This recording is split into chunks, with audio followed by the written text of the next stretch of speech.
So what is programming? It's essentially how you communicate or talk with your robot. So when you program, you're telling your motors to turn off and on in FLL. And I'll tell you a little bit more about what the robot actually is later. But in FLL and this camp, we're going to be using a language, a programming language, like how some people might speak English or Spanish. We're going to use an EV3 Mindstorms language. So it's block-based, which means that you don't have to write the code like how you might see hackers writing code.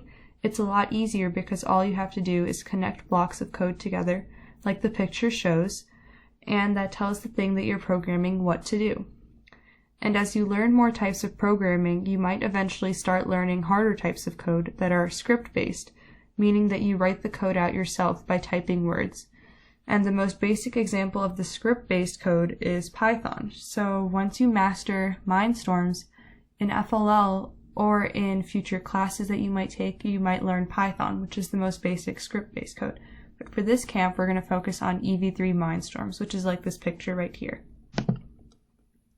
So I've been saying robot and what we program a lot.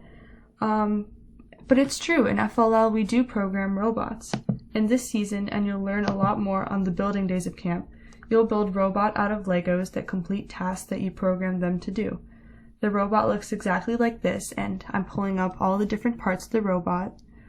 And it's important to know the parts of the robot so you know exactly what to program and what your blocks that you're putting on the programs actually change on the robot.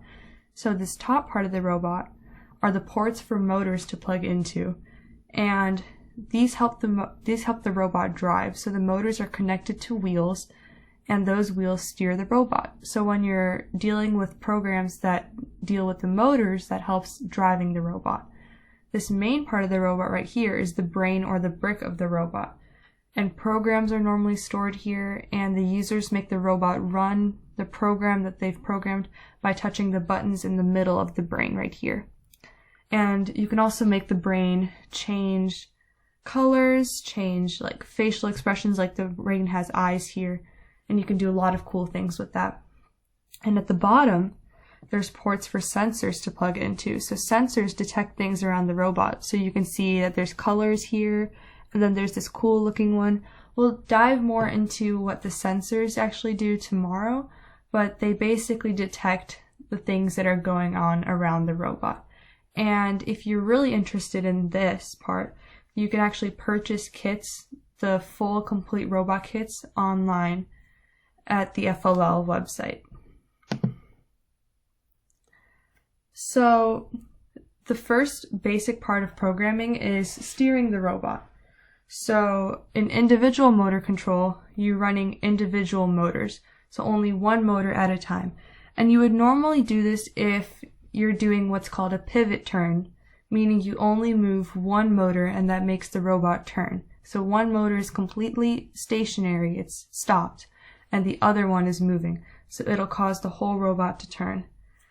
Then there's also the move tank, where two motors are running at the same time, and the motors are controlled individually. You can see in the block right here that you're controlling the percentages of the robot, which I'll explain later, individually. And these are used for turns, forward, backward, or stop motions. And in Move Tank, the robot moves like a tank, where both motors run together, but you can control the movement of each motor.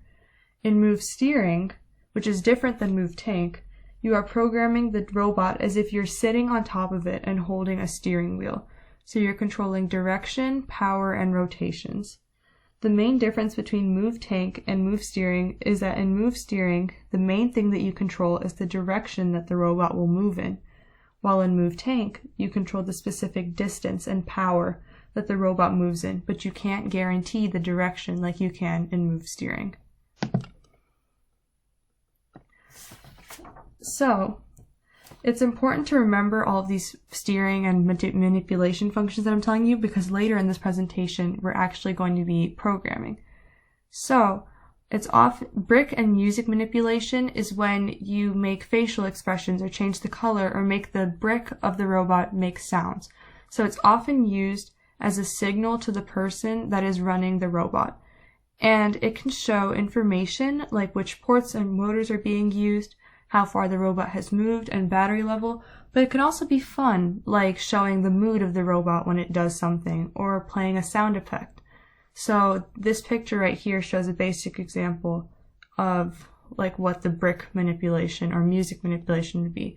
And when you're doing this on your own, I'm not sure if the volume is going to be heard in this presentation, but when you're programming it on your own, make sure that your computer volume is on so you can actually hear the cool sound effects that the robot makes.